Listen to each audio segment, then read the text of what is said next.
Bonjour mes belles âmes taureaux, nous sommes dans le tirage pour le mois de janvier 2021. Vous avez la possibilité bien sûr de consulter la vidéo qui concerne l'année complète. Elle vous donnera un premier aperçu de l'année dans son entièreté et plus de focus sur le premier trimestre. Et là du coup je vais faire vraiment, on va dire un traitement flash, si on peut dire ça comme ça, sur le mois de janvier 2021. Donc nous allons commencer en fait par des tarots un peu différents, qui sont plutôt des tarots en fait pour vous aider à travailler sur les axes bien précis pour que vous alliez dans le sens que vous souhaitez. Sachant que bien sûr les choses extérieures se passent, mais elles sont extérieures à vous, elles sont neutres. Et ce que vous en fait décidez de faire, la façon dont vous mettez en état votre esprit, vos pensées, de quelle manière vous vous orientez, eh bien vous réussirez à prendre ces événements comme des opportunités, qu'ils soient positifs ou négatifs. Donc, je ne vais pas parler de ce qui va se passer en janvier, je vais vous parler de face à ce qui se passera pour vous, parce que des choses différentes malgré tout se passeront pour chacun de vous, même s'il y a des grandes dominantes, et ça vous pourrez le voir dans l'autre vidéo. Voilà, et bien maintenant le coup de pouce, le truc sur lequel vous devez appuyer pour être dans votre situation particulière, réussir à faire de tout événement une opportunité, d'accord? Donc, première chose, on va voir quelles sont les valeurs sur lesquelles vous allez devoir vous appuyer, les valeurs que vous devez prendre en compte chez vous ou chez les autres pour ce mois de janvier. Donc, d'abord, on va tirer vos 3 valeurs essentielles, celles sur lesquelles vous devez vous reposer vraiment sur ce mois de janvier pour avancer. Alors, la première valeur, ça sera la clémence. D'accord? On va revenir sur chaque valeur individuellement à la fin. Alors, donc la première, c'est la clémence. La deuxième, c'est l'ouverture d'esprit. OK? Et la troisième valeur avec laquelle il va falloir que vous travailliez au maximum sur ce mois de janvier, eh bien, ça va être la politesse. Alors, allons-y. Alors, ces 3 valeurs combinées de cette manière m'inspirent une chose extrêmement importante. Alors, c'est quelque chose qui s'appelle en fait l'adaptation et le respect et le fait de valoriser. Ce sont 3 des 7 clés que nous enseigne par exemple Gerardo Schmedling, qui est un enseignant spirituel espagnol, voilà, que j'ai découvert récemment. Mais au-delà de ça, ce sont les clés qui nous sont enseignées également dans toutes les méditations diverses et variées, venant de tous horizons, que ça vienne par exemple du stoïcisme, qui est quelque chose qui nous vient des Romains, ou que ce soit dans les enseignements hindous, de différents maîtres hindous. Ils enseignent tous la même chose. Alors, la clémence. La clémence, c'est la capacité du pardon. Par exemple, si on veut prendre encore un autre enseignement, le Ho'oponopono, eh bien le Ho'oponopono commence par nous dire merci à la vie. Là, dans la clémence, je vous demande de vous dire merci à vous, d'avoir de la compassion, de la clémence, de la oui, c'est le pardon, parce que la clémence, c'est l'inverse de la vengeance, d'accord? Donc, c'est être capable de comprendre que dire merci, merci à toute adversité, merci à tout adversaire de ce qu'il nous a enseigné, eh bien, c'est là que se trouve la clémence, d'accord? Alors, ensuite, l'ouverture d'esprit. Eh bien, qu'est-ce que nous demande cette ouverture d'esprit? Ça veut dire, et ça va avec la politesse, et pour moi, ces 2 choses-là font partie du respect. D'accord? En fait, l'ouverture d'esprit, c'est être capable de ne pas juger. Au lieu d'être dans le jugement, d'être dans la curiosité, là vous allez être vraiment dans l'ouverture d'esprit. Essayez de vous renseigner, pas forcément de comprendre, parce que vous ne comprendrez peut-être pas tout, mais de garder votre esprit ouvert et d'avoir suffisamment de respect pour les différences des autres. Dans ce cadre-là, on a également la politesse. La politesse, c'est un sourire qui vous ouvre des portes. C'est la capacité justement d'accepter l'autre, de respecter ses règles. Donc voilà, donc la politesse, c'est respecter des règles. Ça ne veut pas forcément dire que ces règles, vous devez vous les imposer en permanence. Mais à certains moments, dans votre interaction avec les autres, vous devez utiliser et être vraiment dans cette politesse. Et puis surtout, n'oubliez pas cette ouverture d'esprit. Donc vraiment, ces 3 éléments vont déjà vous aider sur ce mois de janvier à démarrer une année 2021 beaucoup plus agréable, beaucoup plus tolérante, beaucoup plus sereine à l'intérieur de vous. Donc ça, c'est les 3 valeurs sur lesquelles vous devez travailler. Ces 3 valeurs, nous allons les rattacher ici également à une notion de chakra. D'accord? Donc, je ne vais tirer qu'une seule carte de chakra parce que nous n'allons pas travailler sur vos 7 chakras. C'est énorme. Et sur ce mois de janvier, le déséquilibre se situe certainement sur un seul chakra et sur une des composantes de ce chakra. Et c'est ça que nous allons déterminer. Quelle est cette composante, ce chakra et sa composante sur laquelle vous allez devoir travailler. Je vais d'ailleurs ensuite vous proposer une pierre rattachée à ce chakra. Alors, ça y est, la carte a bondi.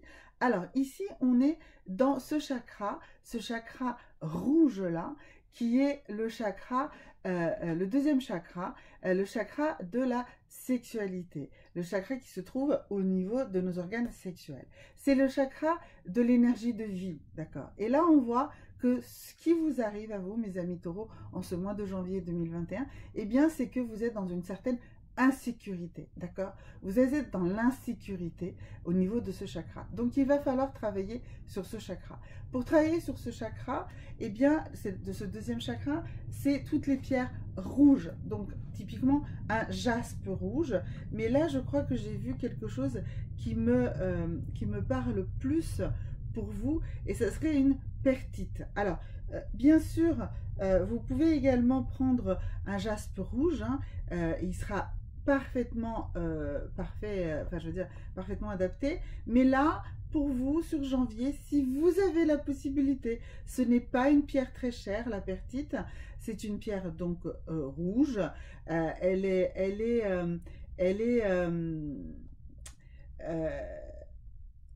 stimule votre aspect féminin, d'accord? Sur le plan physique, elle est posée sur des chakras, des ganglions lymphatiques pour assurer leur circulation énergétique. Alors, les ganglions lymphatiques se trouvent là, d'accord? Donc, c'est une pierre, justement, qui va vous protéger, qui va renforcer vos qualités féminines et qui va justement protéger ici ces ganglions, d'accord? Les ganglions, c'est ce qui lymphatique, la lymphe, c'est enfin, il y a le sang et puis il y a la lymphe. La lymphe irrigue absolument tout. Donc, ça serait idéal pour vous, même si le déséquilibre se trouve ici au niveau du deuxième chakra, mais en fait, ça se situe au niveau de votre énergie féminine et de votre énergie lymphatique. Et donc, idéalement, cette perthite, il faudrait la poser ici, sous les ganglions. Vous pouvez méditer avec, vous pouvez la mettre comme ça, vous pouvez la coller avec des petits sparadraps pendant une méditation, par exemple, pour agir dans ce sens-là. Et voilà, donc ça va vraiment activer cette énergie, la circulation de l'énergie, et va travailler justement à vous rassurer. D'accord? À vous rassurer à ce niveau-là.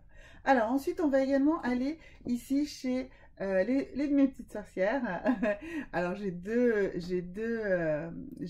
tirages que j'aime bien sur les sorcières, un que j'appelle la petite sorcière gentille, la gentille sorcière, et j'utilise pour cela en fait un tarot qui s'appelle la sorcière pour tous les jours, et celui-ci c'est plutôt celui de la sagesse de la sorcière, donc c'est une étape un petit peu au-dessus.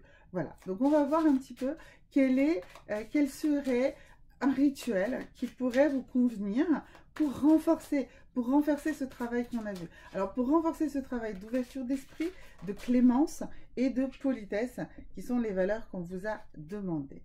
Alors, on vous dit ici qu'il va falloir travailler. Par contre, autant tout à l'heure, le déséquilibre, on disait, il est au niveau de votre deuxième chakra.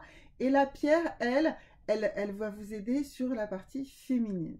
Et là, on nous parle de votre côté masculin. Donc, ça veut dire que dans tout ce qui serait purement spirituel, purement invocateur, vous devez plutôt invoquer votre élément masculin. Donc, au niveau de l'énergie, de la circulation de l'énergie, il y a un rééquilibrage à faire au niveau de vos énergies féminines. Par contre, au niveau de votre intellect, je dirais que là, il faut revenir à des choses plus masculines. Quelles sont les choses plus masculines? Eh bien, ce sont des actions plus tranchées, des actions plus concrètes, des choses plus rapides. La féminité est plus dans le temps, dans l'enveloppement. Donc, on a vu tout à l'heure, je vous ai parlé de la lymphe qui était en fait, qui vous enveloppait de partout. Eh bien, là, en l'occurrence, l'autre élément à rééquilibrer, eh bien, c'est le côté action, être capable de trancher, de décider, d'avancer. D'accord? Ça, c'est le côté masculin. Donc, on voit que ce chakra, en réalité, chez vous, il est déséquilibré plutôt au féminin. Et le haut de votre corps, c'est-à-dire les chakras plus élevés, seraient plutôt déséquilibrés dans leur partie masculine. Et c'est sur ça, ou leur partie yang, si vous travaillez en yin et yang, voilà, c'est sur cela qu'il faudrait travailler. Pour ce qui est des énergies, la partie masculine des énergies se situe à gauche et la partie féminine à droite. Donc si vous êtes quelqu'un qui est plutôt droitier, à ce moment-là, ça veut dire que vous allez avoir besoin vraiment, encore une fois, de faire extrêmement appel à votre ouverture d'esprit. Et c'est en cela que vous allez rééquilibrer les choses. D'accord? Donc, voilà. Alors, on y va. Il nous reste une dernière carte à tirer. Ce sera la carte du coup de pouce magique, du truc qui va vraiment vous faire déclencher ce mois de janvier et vous permettre d'avancer de manière spectaculaire sur ce mois de janvier et de dépasser toute adversité en faisant réellement une opportunité. Alors, eh bien, qu'est-ce qu'on nous dit? Ici, on nous dit demandez. Demandez pour ce que vous avez besoin. Exprimez vos besoins. Alors, chose hyper importante, il faut exprimer ses besoins de manière positive. Alors, pour moi, on exprime un besoin d'une manière positive. On ne dit pas j'arrête de fumer, on dit je ne fume plus. Ou je ne. Non, on ne dit même pas je ne fume plus, c'est. Comment vous dire? C'est pas j'arrête, c'est ça, voilà, c'est plutôt la cigarette. Je suis libérée de la cigarette. Voilà, c'est ça. Excusez-moi. Parce que, effectivement, très facilement ne viennent que des souhaits où on dit ne, je ne. Si on dit je ne, eh bien, en réalité, on envoie cette négativité dans l'univers. Par contre, si vous dites je me libère de la cigarette ou je me libère de ma dépendance à l'alimentation ou au sucre, ou je sais recevoir, où l'amour m'entoure, je sais recevoir l'amour, voyez, ce genre de choses. Il faut que vous trouviez un petit mantra, c'est-à-dire un petit souhait, une petite phrase positive par rapport à ce que vous souhaitez, et donc l'exprimer. Si vous l'exprimez pendant tout ce mois de janvier. Alors, pourquoi j'agite ce bracelet? Ça peut être celui-là, comme ça peut être n'importe quel autre type de bracelet.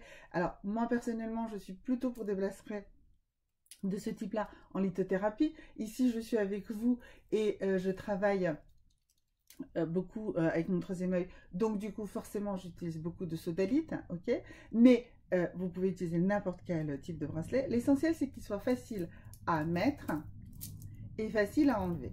Pourquoi est-ce que le bracelet doit être facile à mettre, facile à enlever?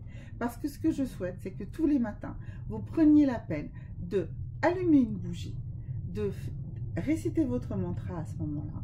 Ensuite, de prendre ce bracelet que vous avez choisi et que idéalement vous avez posé comme ça ici sur un amas d'améthyste, d'accord, pendant la nuit. Donc vous le prenez et vous redites votre mantra. Ce qui va se passer, c'est que ce bracelet, vous allez le garder toute la journée. Et à différents moments de la journée, eh bien, vous allez le frôler, l'accrocher, le sentir tout simplement. Et à chaque fois que cela arrive, eh bien, ce que je vous demande, c'est de redire ce souhait, ce mantra, d'accord? Extrêmement positif. C'est vraiment ça qui est super important, c'est qu'il n'y ait aucune négation dans votre vœu. Et vous allez voir qu'au fil du temps, si vous faites ça tous les jours, c'est pas compliqué, c'est pour ça que je vous demande, prenez pas quelque chose de super précieux. Les bracelets en lithothérapie sont pas des choses qui coûtent très cher, hein, ne vous laissez pas abuser, c'est pas quelque chose que vous êtes censé acheter hors de prix sur internet ou ailleurs, hein. Un bracelet de ce type là ça coûte 5 €, hein, donc c'est pas extrêmement cher, d'accord? Et donc vous l'investissez ce bracelet de votre message, du message que vous voulez vous envoyer. Et toute la journée, vous vous envoyez ce message à chaque fois que vous regardez votre bracelet et que vous y pensez. Au bout d'un minimum de 21 jours. Donc, ce qu'il faut savoir, c'est que toute chose, toute reprogrammation de soi prend du temps. Alors, on dit que 21 jours, mais 21 jours, c'est vraiment le strict minimum. Pour moi, il faut minimum 3 mois, d'accord? Mais démarrez déjà avec 21 jours. Vous allez voir, cela va s'installer assez facilement auprès de vous. Ok? Voilà. Et bien écoutez, c'était le message pour vous, mes amis taureaux, pour ce mois de janvier 2021. Et je vous souhaite une magnifique transformation pour ce mois de janvier. Au revoir!